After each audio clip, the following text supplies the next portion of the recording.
Welcome to Road Lines with the B.R.O.A.D. Babe, Riding Out a Dream. This show is sponsored by RidersClaw.com, NailMail.com, and CoolRiderGear.com. Now let's get this show revved up. Take it away, Ursula.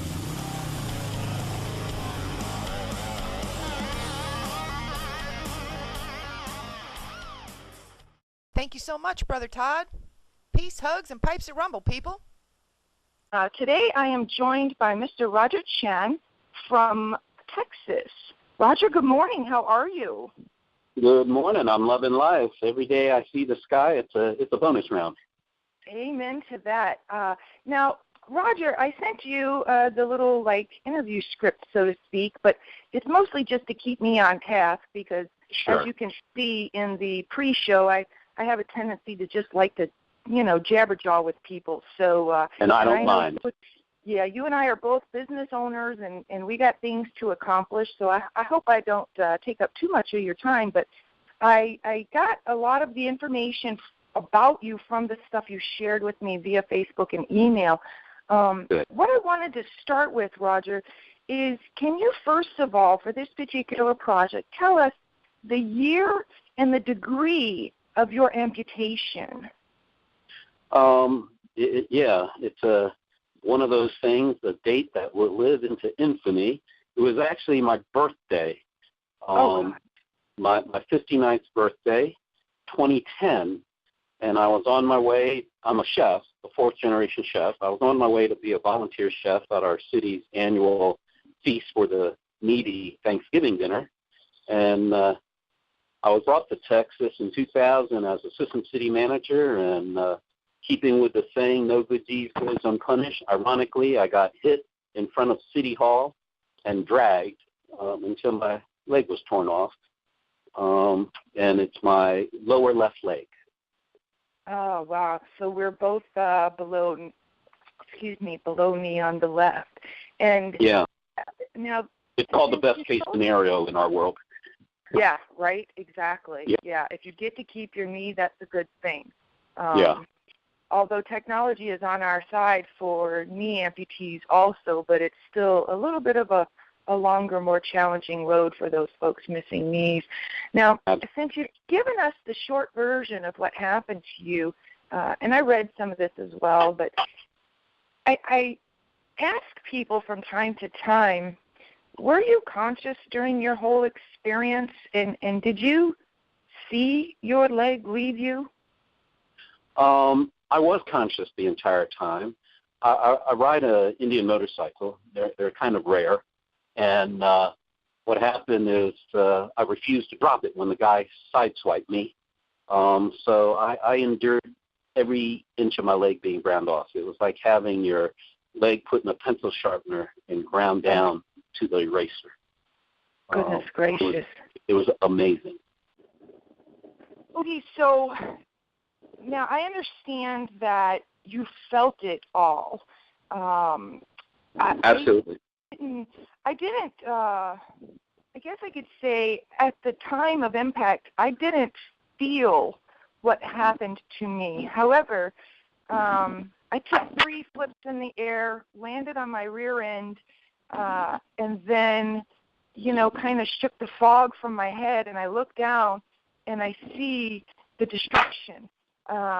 And at that point, and it was 97 degrees in Minnesota the day I crashed. So then I felt all of this exposed insides frying in the sunshine, and I felt the pain at that point. I don't know, unless somebody has been tragically injured, I don't know that the average Joe could understand that pain.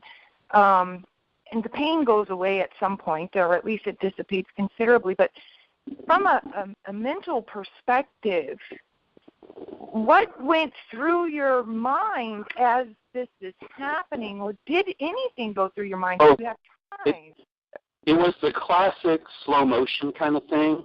It was a very bizarre day in terms of my birthday is always near Thanksgiving.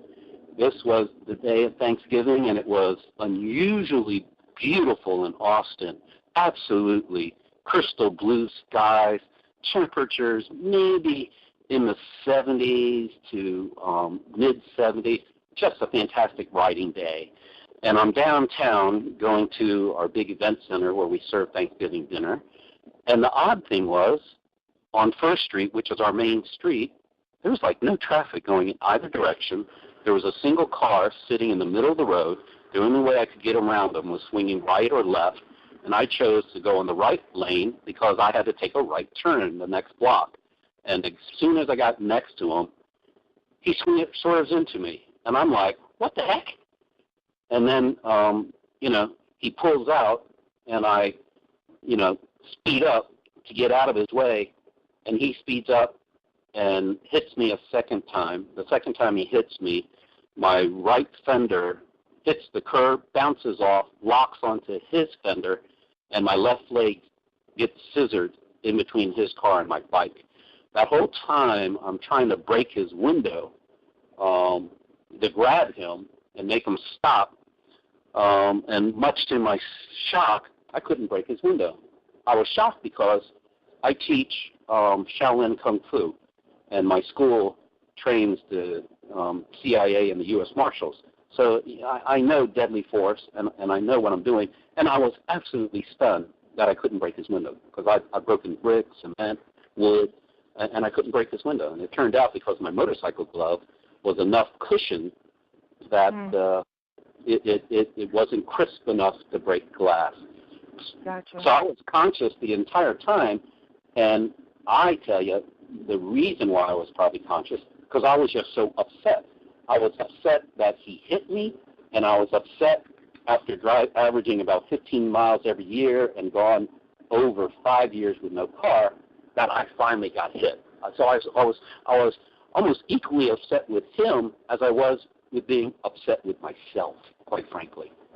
Now, why would you have been upset with yourself? Because I took a great deal of pride that I was banking more mileage in the saddle than most people I knew who rode, and pretty much incident-free, because I always boasted, I don't ride defensively. I ride like I know they're trying to kill me. And because I assume they're trying to kill me, I am beyond defensive driving. And that's why I love bikes. You're in the present. You hear, you smell, you see everything. You don't multitask. And I just love that. Meanwhile, cars have become bar for loungers. People do everything but pay attention to driving. The fact that I've so long evaded this, I was just disappointed in myself. And a year later, my doctor says that's probably what kept me alive, my sheer anger, because I severed my artery, and unlike veins, they don't squirt. They don't. And you usually only have about 1.5 minutes to 2.5 minutes max. And I was on the road much longer than that. Wow. Yeah. Yeah, I guess I could see that, but now I have to ask you, you do realize, and this is my 2 cents, and I think many people would agree, you do realize there was no reason to be upset with yourself, right? Oh, afterwards? I don't know. I still am kind of disappointed. You're always haunted by what ifs, and I certainly, my anger on me doesn't exceed my anger on him. But overall, I've abandoned all anger anyway because it doesn't change the situation. I elected, like most of us. That's an awesome statement. Yeah. The dark side, when you lose your leg through trauma, is so dark. I think the statistics is close to 50, if not greater, percent that those who lose their limbs through trauma don't make it. They just would rather die. And all of us who have gone through this certainly know what that's like. So we cannot enter that dark zone because it's kind of an all-in-one scenario for us. So I chose to follow my passion, follow my love, and forget the past. Be here now, and that's where I am. Right. I Cooking, get that disappointment aspect, because now you and I have totally different lives, but I get that disappointment aspect because, I was a nomad rider, basically homeless by choice, and then, I know guys that have lived on their motorcycles as nomad for 20-plus years, and here I was 6 months, and I got hit. Why me? I mean, it wasn't that I was upset that they got to do it for 20 years, but why did I have to get hit only 6 months in? Yeah. I hear you. See, and that's where I was at. Having gone 5, I've known people who have gone carless 1 or 2 years, and were working like me, but I went over 5, and the only reason why I didn't go longer than 5 is because I got hit. And that's where my disappointment came in, was, dang, man, I really totally envisioned, because for me, I found at least, once you've done 1,000 miles in the saddle, you reach what we all fantasize, the Zen aspect of riding. And I was there, where your senses are very different than newbies and very different than occasional riders. We are one with the machine. We are one with the environment. And particularly being a Kung Fu instructor, knowing how to be one with the environment for martial arts, that just made it all the more disappointing to me. Because I don't see myself as a Joe Schmo kind of semi-conscious. I've been trained, practiced, and lived being totally aware and alert and performing at a high level for so long. For this to happen it was stunning to me. Yeah, I totally get that. I can appreciate that considerably. Now, let me ask you this. I realize 2010 is when this happened to you. How long was it after your amputation, Roger, that you began to ride again? I was in the hospital only about 5 days. I wanted out as quickly as possible. I refused any Western medicine. I practiced my Kung Fu acupressure, which is like acupuncture with your fingertips. And I got my first leg 2 months out of the hospital. And then by the end of the year, I was riding again. The only delay in my riding was fixing my bike, as opposed to me not being ready. Okay, I see what you're saying. Yeah. So now and I'm going to speculate here, so you will correct me, but is it safe to say that, and I know this is a terrible phrase to use, that you had a fairly clean sever and you did not require a great deal more surgeries and such, or did you have more surgeries? How did that progression go? Well, it was so bad, and I was on the road so long, that when EMS scooped me up, the orthopedic surgeon in the ER room met us in the driveway. We didn't even get all the way to the hospital. He didn't want to waste time unloading me, triage and all that crap. He met us at the entrance of the driveway, jumped in, was working on me, and he said, Ben, you're going to need to make a very difficult decision. I said, I know. Take it off, without any hesitation. All I could remember in my head when I got scooped up and on the ride to the hospital, the only 2 people I knew who were in bad accidents, one hurt their arm really bad, the other hurt their leg really bad. Both refused amputations. Both went through years and years of surgery, and then ultimately both had to get them amputated and beyond the point that they would have if they just did it early. And that was the only thing in my head. I didn't want to go through that. So I had them take it off immediately. So because I was dragged and it was shredded on the road, no, it wasn't anything but clean. So it was kind of like cutting the end of a piece of fresh asparagus. Where do you make the cut? You make the cut where it's soft and where it turns hard. And that's what they did to me. But then that was a Tuesday. Wednesday was a recovery day. Thursday, they decided to cut more. They wanted to wait a day to see if any infections from being dragged on the road, etc., was going to happen. And then he consulted with my doctor who was going to care for me later, and they decided that there was a sweet spot where they could cut my leg to that gave me optimal length to hold on to a good prosthetic. Often people have them too short. And too short, they can also have them too long. So they did a second cut, and it was like as bad as the first, because this time I was totally rested and relaxed. It was horrible. But after that, I've never had to have revisions, never had to have anything. My prosthetist is fantastic. My after-surgery doctor, he's one of us. He lost his lower left leg in an auto accident, and I chose him because I knew he would know what we're going through and wouldn't give us the bullshit that other people do. Oh, it's in your head, it's this or that. No, it's not. This is very real.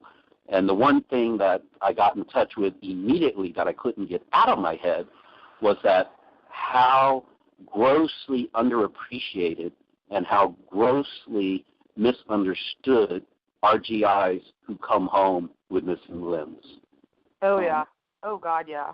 Absolutely. So that's why I devoted, when I got out and I had to start my life over, I devoted myself at my bar. I'm a fourth-generation chef. I put it out in the universe that any wounded warrior, woman, or person with missing limbs, I will teach them the culinary arts, and I will teach them the food industry. And if they want to go out on their own, I'll help them start out. And so that's what I'm doing. That's awesome, Roger. So you had a whole separate mission.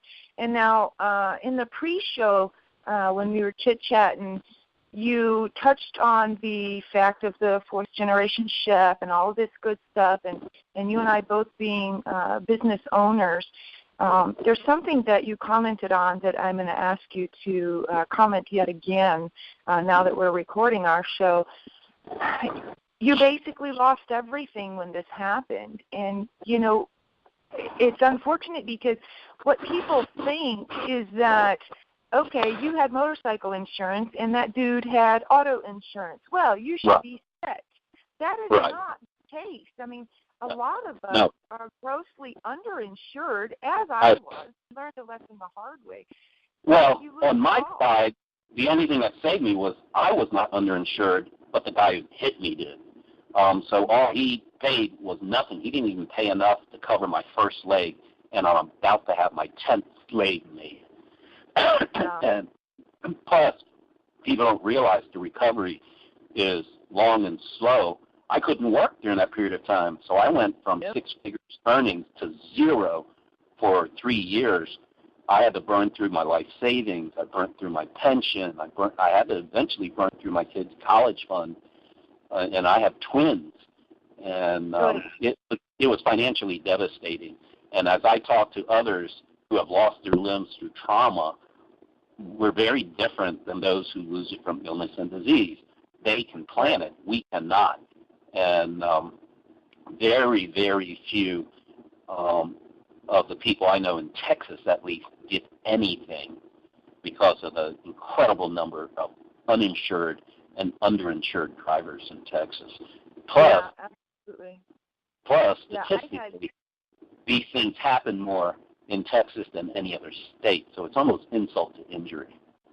Yeah, well, you know, I have found in doing this little project from my heart here regarding amped riders, I have found that in the southern, warmer states where y'all get to ride damn near year-round, obviously with the amount of hours you get to put on your motorcycle, you are therefore increasing your risk of incident. Exposure. Interesting point. Interesting. Well, you know, it kind of works both ways because still the majority of riders are sunshine patriots, weekend warriors. They don't ride frequently. I ride every day. So on one hand, you would think that someone rides every day, they're an increased risk. Kind of like auto industry, people who drive cars every day, are you a greater risk or a lesser risk? And part of the argument is, yeah, I'm getting exposed more, but on the other hand, I have way more experience. When you look at someone like me who rides 15,000 miles a year, over 1,000 a month, I've, have escaped near misses almost on a daily basis, and I know how to maneuver it. I have survived all kinds of weather catastrophes and know how to handle it. It's kind of like comparing a professional car driver to a soccer mom. Right. Absolutely. I see yeah. what you're saying. Yeah, and that too is an exceptionally valid point. The longer you're in that saddle, so to speak, the more experience, the more things that you have had to avoid. Oh, so, yeah. Particularly if you've done it for a length of time. Yeah. And I went over 5 years. I rode more than, way more than the average bear. I know the handful of people who ride more than me, and I'm like, wow, man, they're crazy. There's a lady in the BMW group where I bought my Triumph. I also have a Bonneville, and she's like in her late 70s, and she'll ride from Texas to Alaska every year. She just rode from Texas to Maine to visit her family, and she got killed near her home. And we were all, well, at least she died doing what she loved. So some jerk took a left turn and wiped her out. And, man, she had way more mileage than me, but I survived. So I have total respect for the whole thing. Yeah. And I'm riding now. I feel the most whole when I'm riding. My wife, my kids were adamantly opposed of me getting back on my bike. And as I said before, the only delay from me riding was my bike being fixed. Since I have an Indian, I don't have a fancy shop I could go to for repairs. I have to go to literally back alley places that are usually either run by what we think of the one percenters or where the one percenters go. And when they saw my bike and me, they said they'd never known a biker who survived the kind of accident I did, so they didn't know how to fix my bike. How was I going to shift? How was I going to do this or that? Since I have an Indian, my first fantasy was I figured I was going to ride this till I died, and when I got too old to lift it, it's 950 pounds, 1450 cc, I said I always wanted to have a sidecar. So they put a sidecar on it. I gave it a test ride. Turning left was cool. I could tilt up the sidecar, and it was, do that little circus thing. But turning right, missing my left leg, I didn't have enough lower body torque. And I was like, whoa, what a disappointment. Who knew? So they said that can't do the sidecar. I wasn't nimble enough. So then they had to trike it out.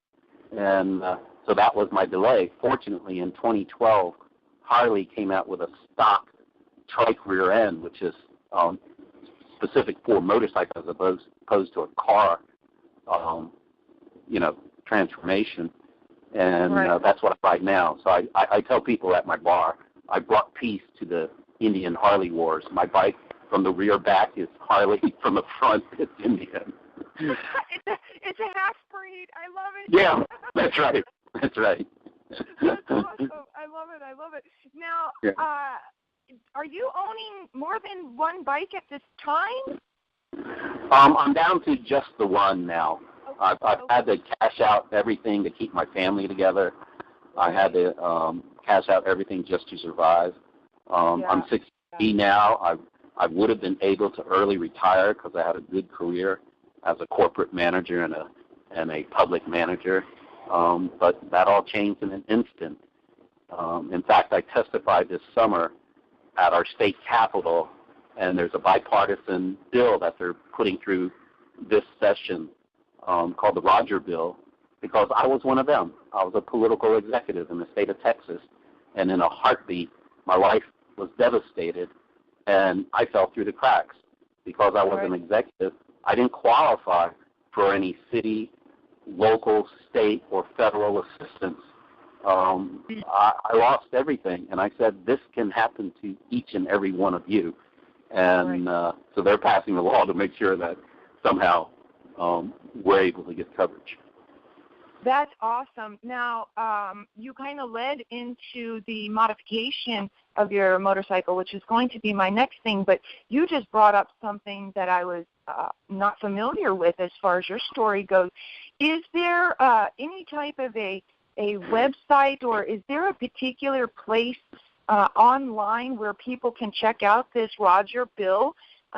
Number one, if they belong to an organization or if they are an advocate, perhaps they can review this information and help implement something similar in their own state. Yeah. That'd be an excellent idea. I don't know that, but people, if they reach me, I'll ask the lobbyist, the chair of the commission, before I even got out of the door of the hearing room, a representative from both major parties approached me and said that they were putting together a bipartisan bill.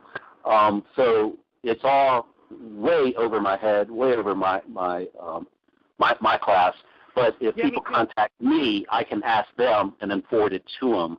And people can find me through my I'm both on Facebook and I have a website, and they're the same. It's named after my bar, Rolling Thunder Roadhouse. So it's rollingthunderroadhouse.com for the website and Rolling Thunder Roadhouse for Facebook. And people can contact me, either source there, let me know that they're interested in the Roger Law, and I'll contact the lobbyists that are pushing this through and tell them how to do it. Because absolutely, in Texas, we're not allowed to recycle pieces, and there's not, I think the majority of us who have these, particularly by trauma, these damn things are expensive. And insurance covered only one in a lifetime, and they don't understand why we need more than one. And my Roger Law addresses all that. The entire Senate and House of Representatives were stunned. Like you and me, I knew nothing about this. I was totally naive, but why shouldn't I be? It didn't affect me. And then when it happened to me, it was like, oh my Lord, it's way more than we can ever imagine in terms of how it affects you.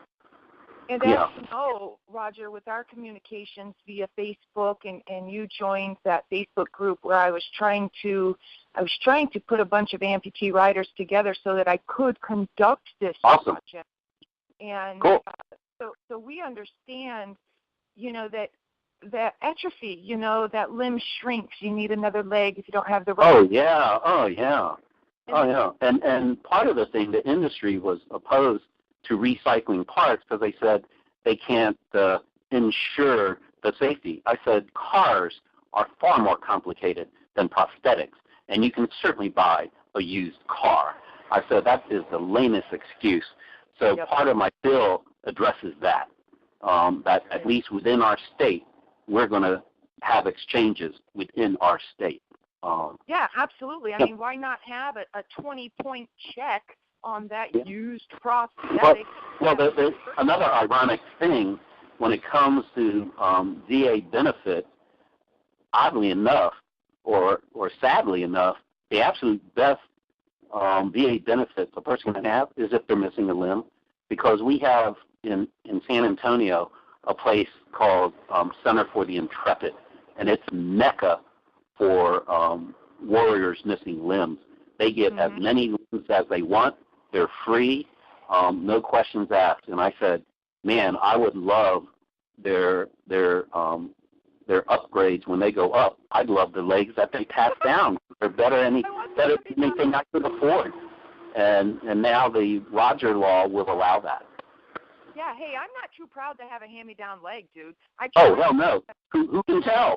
Yeah, I tried to get I don't know if you saw on Facebook yesterday, because you and I are so busy, but yesterday I finally got a check socket because I have been undergrown from this leg for a good probably 6 to 8 months, and I'm getting the rush foot, and I'm not. So am I.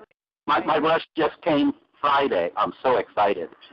Yeah. Hey, you want to join us? I got invited last week on Facebook to join a group of women to climb Kilimanjaro. And that's around October. You ought to join us, and we'll make it a whole thing and document it, and it'd be awesome. Oh, my God, dude. I'll sit at the bottom and take pictures and videos, okay?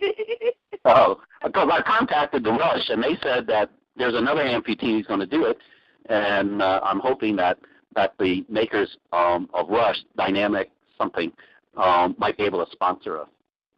That would be wicked cool. That's awesome. But, oh, totally. So I'm probably going to end up beating a dead horse with this project with all of the various amputees, because a lot of subject matter is the same for all of us, particularly the traumatic loss of a limb. But a lot of stuff is also quite unique. And one thing, and I interviewed Kendall Hill yesterday. You might have seen his name in some of the same sandboxes on Facebook that we play in together. Mm-hmm. But, one thing that I am trying very hard to stress to people, and I use this scenario over and again, when that beautiful young lady was on Dancing with the Stars with the amputation, people would post those videos throughout the, series that she was on.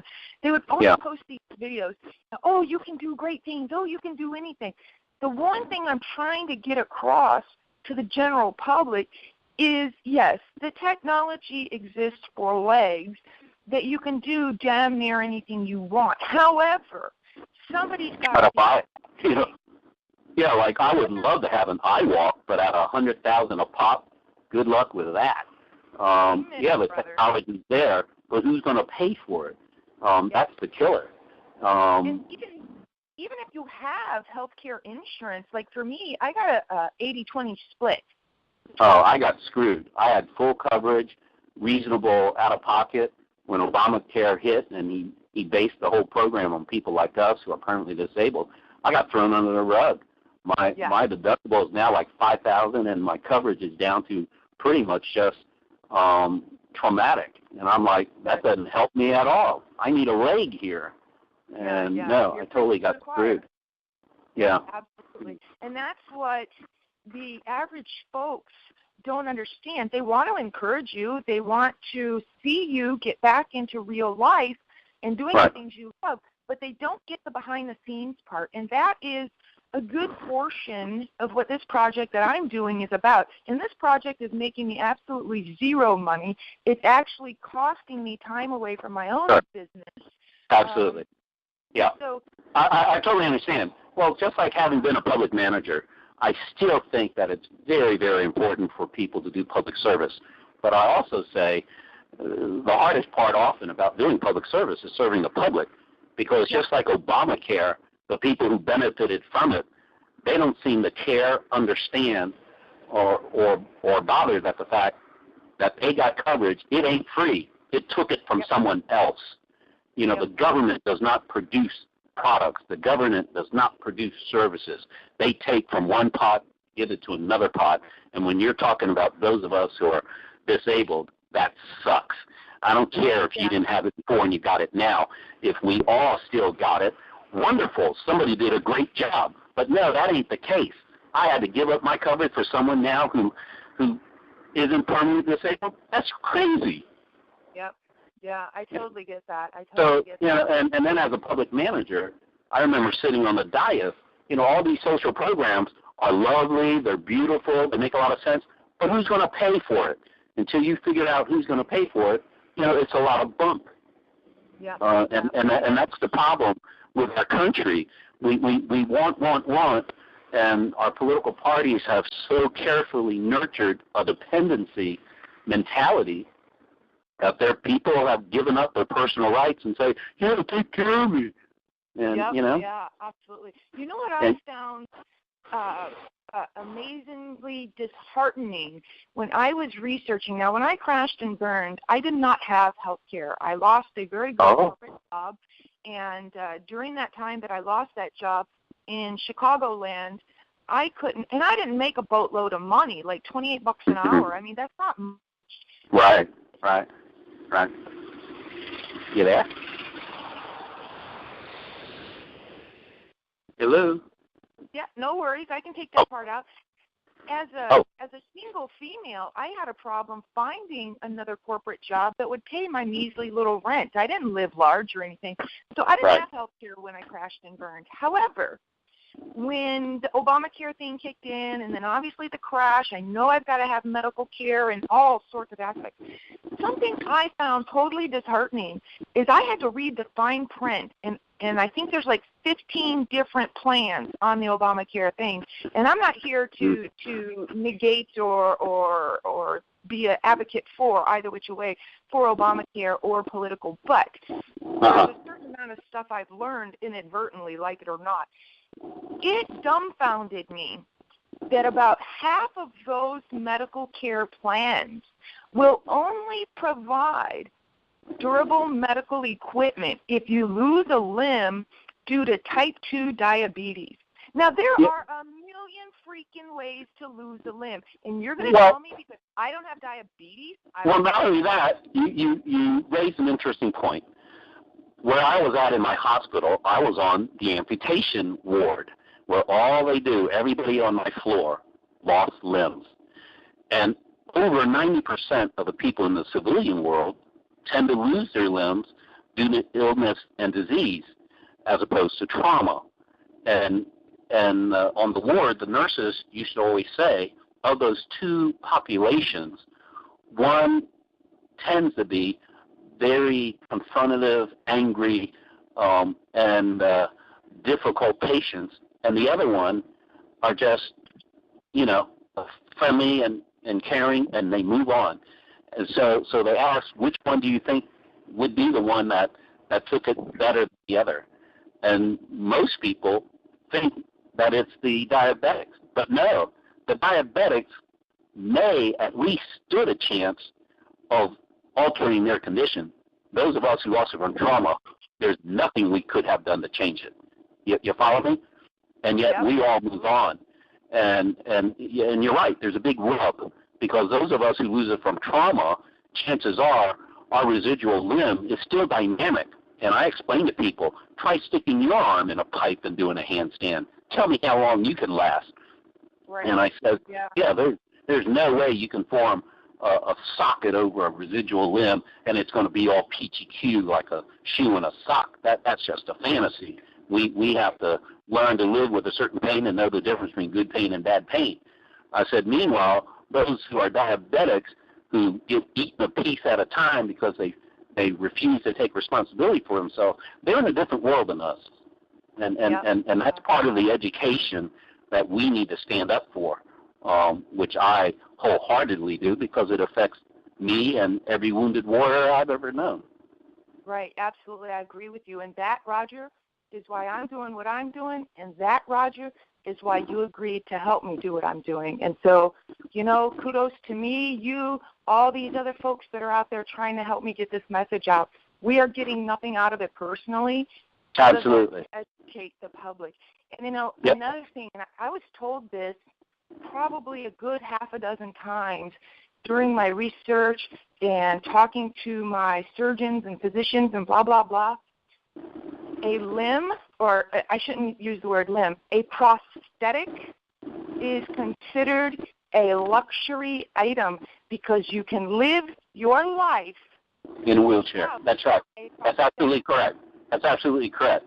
And to me, I had to argue that who benefits the most by me schlepping the rest of my life in a goddamn chair, being limited, or by me getting back to work, generating jobs, generating income for others, and taking care of myself and my family. Yep. The system allows you to be a bum. Sure. It's crazy. Well, and actually quite encourages it. Hey, I'm not going to give you a limb because you lost a traumatic thing. So you just stay in a wheelchair. All right, fine. Pay my disability. Well, look at America, where airlines now have to expand the size of the seats because we're getting so damn fat. When I cringe at several commercials, I watch commercials more than TVs because I'm a commercial actor, and I hate those ads where they have the attorneys, I got $3,452.60 in their pocket because they sprained their wrist. Call me, accidents, bullshit. I lost my goddamn leg, I got nothing. So I hate those kinds of ads, and I think they should be barred from TV. But the other ones, the other ads that I can't stand either are the ones, get an electric scooter. A lot of those people, if they just got up and moved their ass, they wouldn't need an electric scooter. They'd be healthier. They take less medicines, blah, blah, blah. But no, our society, do you realize we're the only developed nations that still allow pharmaceutical ads on main public TV? I did not know that. Really? What purpose does it serve? No, Are we supposed to self-prescribe? No, what we do is we nurture this mentality of, gee, anything that ails you, a pill will get rid of it, and the pharmaceuticals, get you addicted legally. It's all crazy. It's crazy, and we need to fight that. And those of us who are missing limbs, who lost them from trauma, it's really hard to argue against us. We bring a reality that can hit anybody, and they never think of it until it does. Right, until it does, yeah. And, I mean, even being an average Joe, I have seen people with missing limbs. I have seen people in wheelchairs. I have worked in the commercial industry where we had to do ADA compliance for, sidewalks and width of roads and all these different things and what have you. So I had a certain empathy or a certain small amount of understanding for disability, but until it hits you, you don't know all the ins and outs. Yep. And so, again, that's why we're doing what we do, is because we were ignorant once to this particular plight, and we are probably ignorant to a million other plights, but we can... See, but that's even more reason why it's up to us to carry the banner, because we have been enlightened. For us not to, shame on us. Yeah, absolutely. And, if the good Lord gave me the opportunity to come back from the dead and to be here today, it is my responsibility to my Creator to say thank you and let me see what I can do to help you because you gave me another chance. Absolutely. That's why I opened my bar, and that's why I put it out in the universe, that I'm here to help those with missing limbs live as full a life as they can. I get it. It ain't over. It's just different for us. I really enjoy, you're my second interview, but by no means my second contact. I mean, via email, Facebook, all these different things. So many stories I've heard, both personally, verbally, and in writing, and articles I've read, and so forth.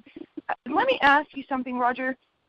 In so much as your life's mission, if there was one statement or one kind of a message that you could send out to the world in a generalized way about, overcoming this tragedy and living again and doing the best you can, what is a statement that you live by since this tragedy has affected you so profoundly? What message? Well, I think I was fortunate that I come from a martial arts background, because a couple things that have kept me focused and going.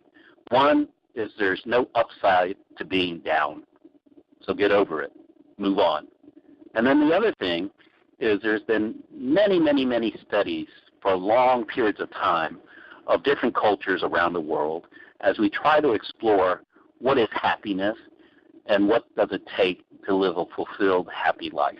And although many people give different reasons and different answers, one thread that was common to all people who lived long, healthy, happy lives was the ability to let go.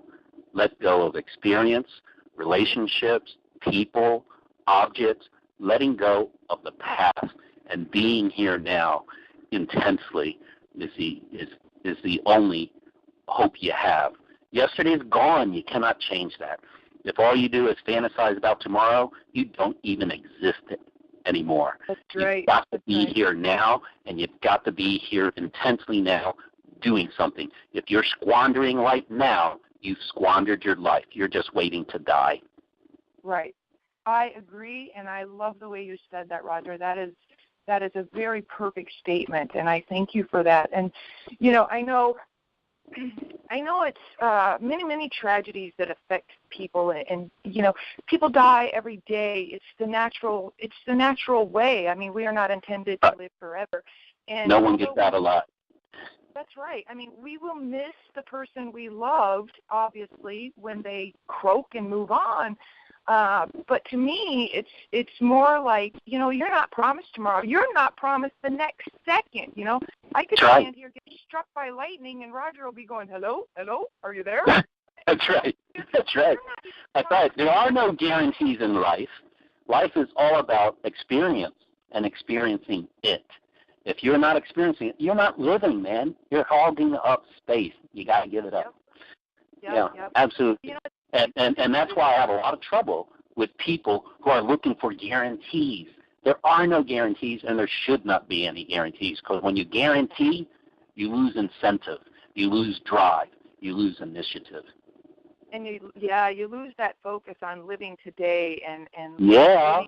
Your creator here, your creator put you here for whatever faith you may believe in, or maybe you believe in no faith at all.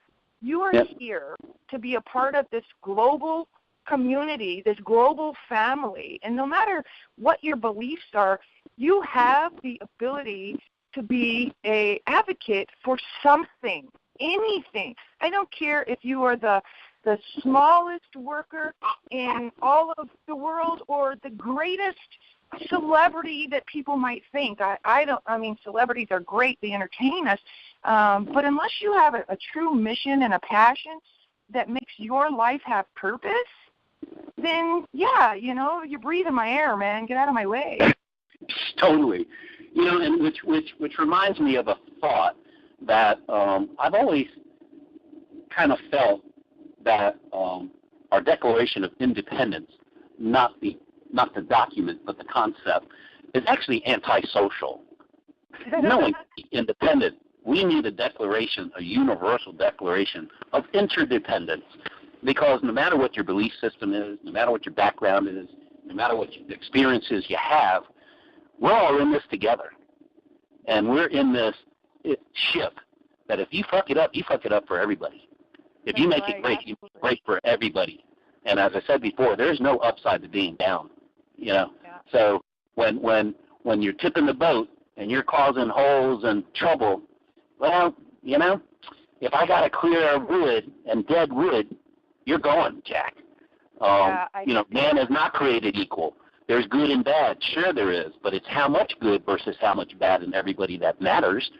And, God created heaven. He also created hell. So, we all make choices, and we must take responsibility for our choices and our actions. Yep. Amen to that, my friend. I couldn't agree with you more. And we all have a different way of living that story, be it good or bad, But that's your choice.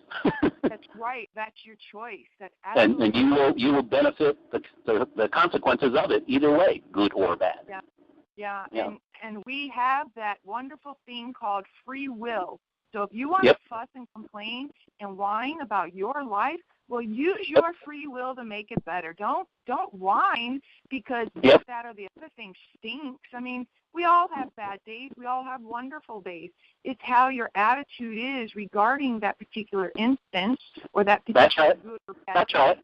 And that, oddly enough, is actually the only thing that gives us any edge over any other creature on Earth, is that free will. We are the only animal on Earth who can, at a split second, determine that I don't want to be an asshole anymore. I want to be a good person. I want to do something. We're the only ones that can do that. And guess what? Two things shape our reality. If you don't like your reality, it's because you're living someone else's. Two things that manage your reality is your perception and your attitude. Both you control. If you have a bad perception, it will warp your attitude. If you have a bad attitude, it will warp your perception. That's right. And I dig the perception that, unfortunately, a lot of us gain a whole better perspective on life because we had some trauma. And all of a sudden, we looked at the Reaper and said, holy crap, you know, this is almost over for me. It'll certainly wake your butt up. If you were a sleeper cell, that's absolutely true. Absolutely. That's, as I tell people, nothing like dying to live really whole. Yeah, absolutely. And I mean, I always thought I was a pretty decent person. I mean, I've made some hellacious mistakes in my life, don't get me wrong, but I've always considered myself a pretty decent, kind person, you know, mistakes and all. But, you know, looking at the Reaper and understanding the pain that this incident caused to my loved ones, particularly my son, my flesh, my blood. Oh, yeah. You know, well, yeah. It's sort of like crime. Criminals, to be criminals, are kind of isolated unto themselves and maybe a small band. But the victim is always the entire community, whether that victim was connected or not. Do you realize that? Yeah, absolutely. And similarly, trauma's the same.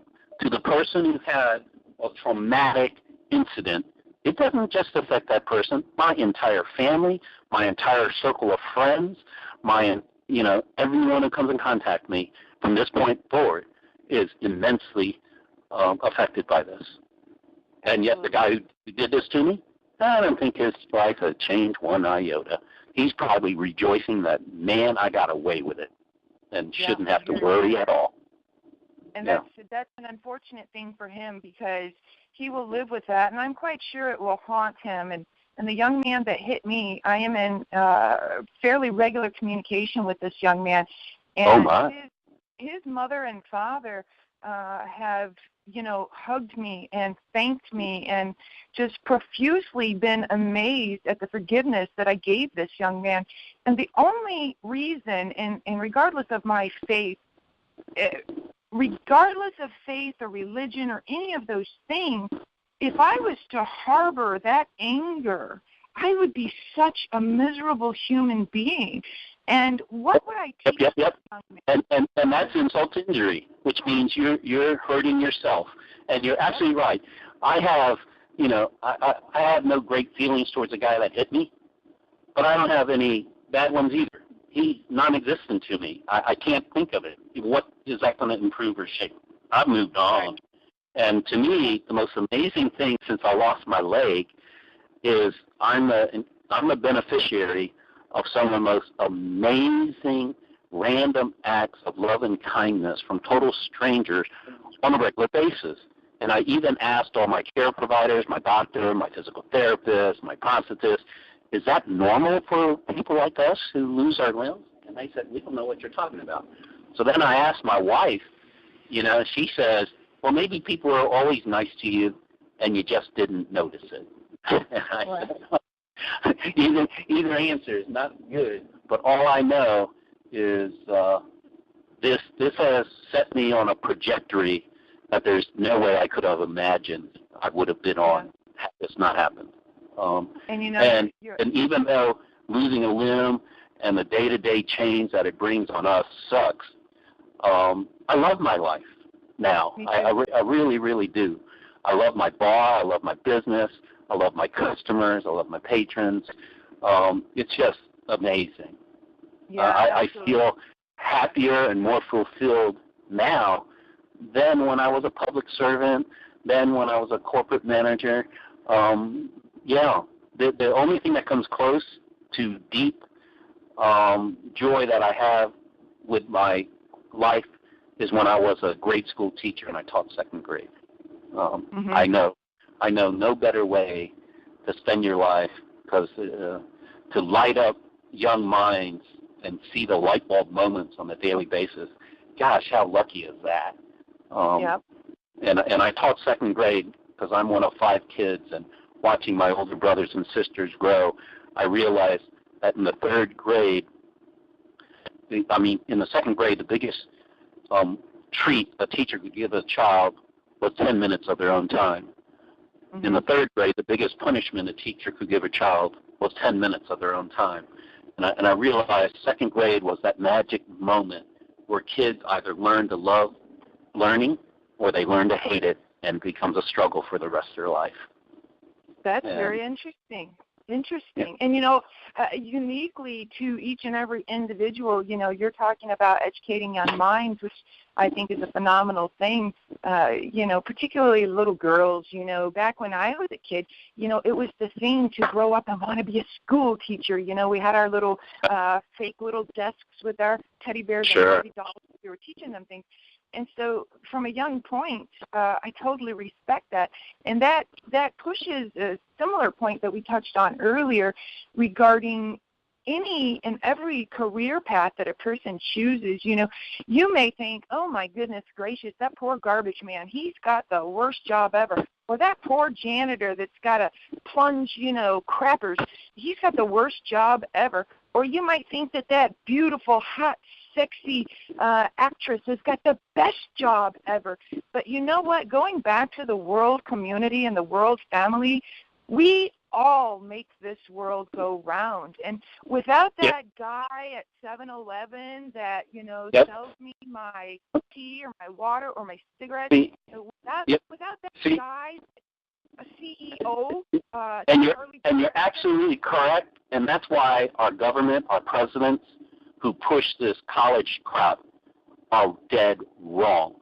At any given time in American history, fewer than 25% of our general population were college-bound and needed to be. And now we have this foolish notion that everyone should have a college degree. No, they shouldn't, because right now I'm building a bar. Finding good electricians, good plumbers, good handymen, good craftspeople is dwindling and dwindling because they were brought up in a generation to feel like shit. Well, that's wrong because they're the majority. Our country has turned the majority of the people into collateral for votes. And, can you get uglier than that? They outnumber those of us with the degrees and particularly outnumber those of us with advanced degrees. And those of us with advanced degrees can't live without those other crafts. Everybody has a purpose, and everybody has a value. And it's grossly wrong for, our leaders to devalue any group of people, particularly when they're the majority. Heck, that's what they've done to us minorities of color and women forever. What the heck's wrong with these people? Yeah, I hear you. Well, Roger, I tell you what, we could go on forever and ever. This is true. I am so thankful that I got the opportunity to actually speak with you and to hear these things from the heart and from the mouth, not just, read some story in black and white or online. So I want to thank you, very much for joining me in this particular mission. And I know good and well just from social media and, it's a technology that's come a long way. We didn't have this when we were kids, obviously. We had to pick up the phone and call our friends. But I think social media gives us regular folk a great means by which to get our passions and our thoughts and our visions. Absolutely. And I'd love it for you and anybody else who might listen in on this conversation. Should they want to challenge me or continue the conversation, definitely connect via my website or my Facebook site. I welcome that. I don't fear that at all. I welcome it because challenge is how we learn if we challenge with an open mind. That's right. Absolutely, Roger. Well, thank you so very much for your time. And the good Lord willing, hopefully our asphalt will cross at some point, and maybe I'll come test out some of that wonderful food at your absolutely. Bar. Well, and, we say we eat as we're supposed to.